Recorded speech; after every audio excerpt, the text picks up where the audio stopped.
El Señor esté con vosotros. Proclamación del Santo Evangelio según San Marcos. Cuando a los pocos días entró Jesús en Cafarnaún, se supo que estaba en casa.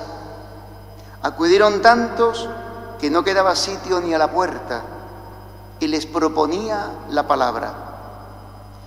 Y vinieron trayéndole un paralítico llevado entre 4, y como no podían presentárselo por el gentío, levantaron la techumbre encima de donde él estaba, abrieron un boquete y descolgaron la camilla donde yacía el paralítico.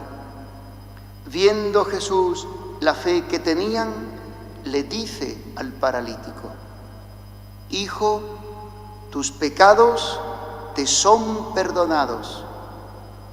Unos escribas que estaban allí sentados pensaban para sus adentros: ¿por qué habla este así?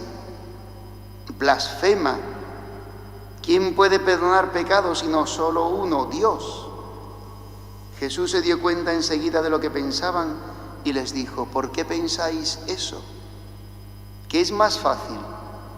¿Decir al paralítico tus pecados te son perdonados? ¿O decirle levántate, coge la camilla y echa a andar? Pues para que veáis que el Hijo del Hombre tiene autoridad en la tierra para perdonar pecados, dice al paralítico: te digo, levántate, coge tu camilla y vete a tu casa. Se levantó, cogió inmediatamente la camilla y salió a la vista de todos. Se quedaron atónitos y daban gloria a Dios diciendo: nunca hemos visto una cosa igual. Palabra del Señor.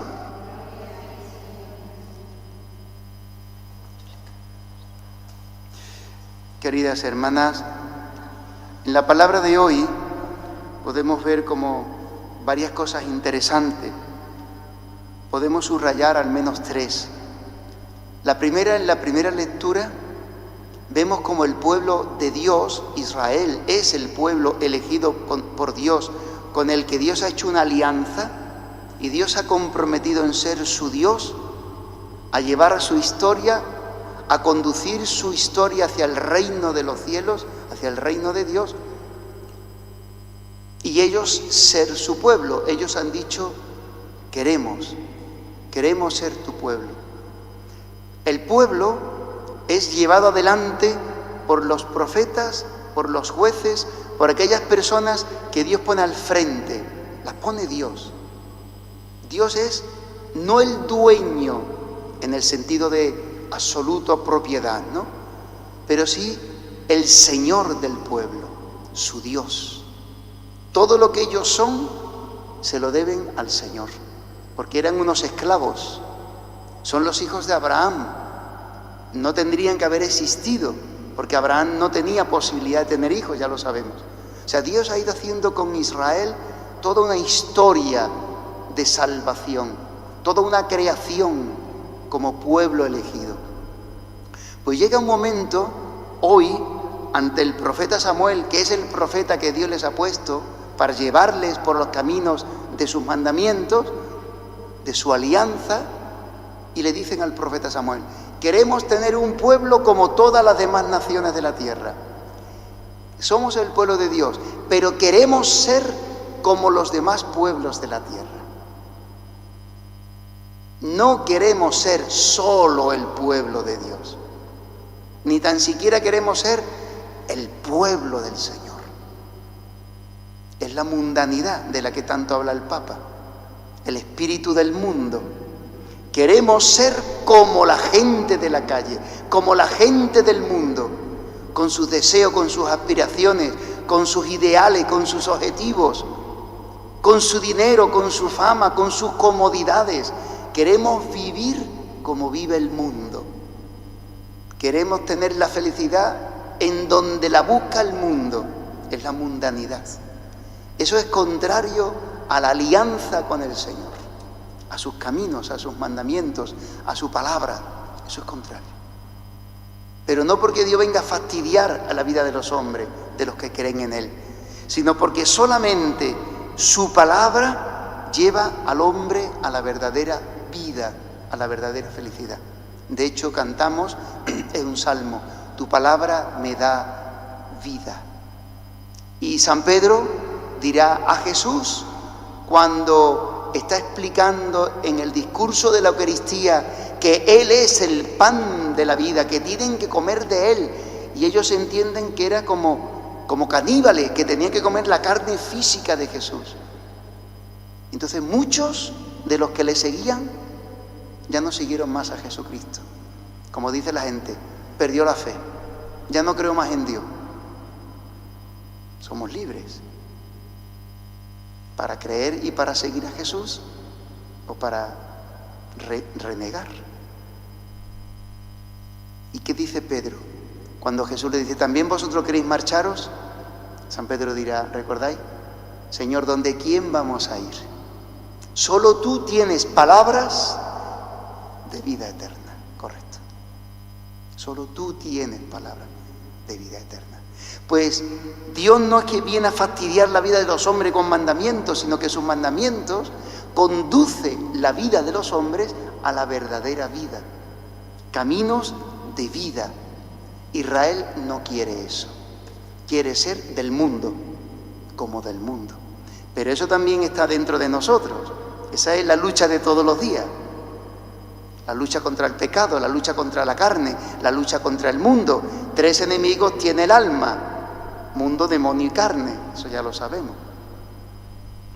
Pues aún así, Dios le dice al pueblo, a Samuel, haz lo que te dice el pueblo. No te rechazan a ti, me rechazan a mí. Porque el pueblo era llevado por el Señor. El Señor es su rey. No quieren tener un rey al que no pueden ver, al que no pueden tocar. No quieren dejarse guiar por un profeta. Ellos quieren ser del mundo. Y Dios accede, con las consecuencias que tiene vivir el espíritu del mundo, que siempre te cobrará las consecuencias del pecado. El pecado siempre mata el alma, siempre la vacía y siempre la llena de tristeza. Esas son las consecuencias de servir al rey de este mundo, al pecado. La segunda cosa interesante es ¿a qué ha venido Jesucristo? Porque podemos tener confusión de ideas. Él no ha venido a montar una ONG internacional y mundial que se llama, establecida en todas las naciones, Iglesia Católica, la Iglesia. Él no ha venido a fundar una ONG para enseñar a leer o para montar una enfermería. No, no. Eso es propio de una consecuencia de obras de misericordia. A él le traen a un enfermo paralítico en una cama, en una camilla. Ese hombre no puede andar, está enfermo, paralítico. Y la fe mueve montaña, porque la fe les tiene convencido a estos hombres que llevan al paralítico que Jesús tiene poder para curarlo. Por eso acuden a Jesús. Y está aquello lleno de gente, esa casa. Suben a la terraza, quitan las tejas y bajan al paralítico. Hacen un hueco y bajan al paralítico. Y Jesús le dice, mejor dicho, Jesús no le dice, hijo, coge la camilla, levántate y anda, y lo cura. No le dice eso. No. ¿Qué le dice? Hijo, tus pecados te son perdonados. Tus pecados. Jesús ha venido a traer el perdón de los pecados a la vida de los hombres. Es más importante, es más grave, es más seria la vida del alma, la vida interior de la persona, que la vida física. Porque físicamente hay mucha gente sana, pero están muertas por dentro. Físicamente mucha gente anda, pero no tienen amor al marido, a la mujer, a los hijos, a los padres, a los hermanos. No pueden amar, viven en sus pecados, matan, destruyen, hacen daño a los demás. físicamente, están sanos, pero están enfermos o muertos en el interior. ¿Por qué? Por el pecado. Porque se han apartado de Dios, no caminan en sus caminos, que repito, son caminos de vida eterna. Pues Jesús ha venido, hermanos, a curar el pecado de los hombres. Hemos dicho estos días, ¿no?, el domingo del bautismo del Señor, este es el Cordero de Dios que quita el pecado del mundo.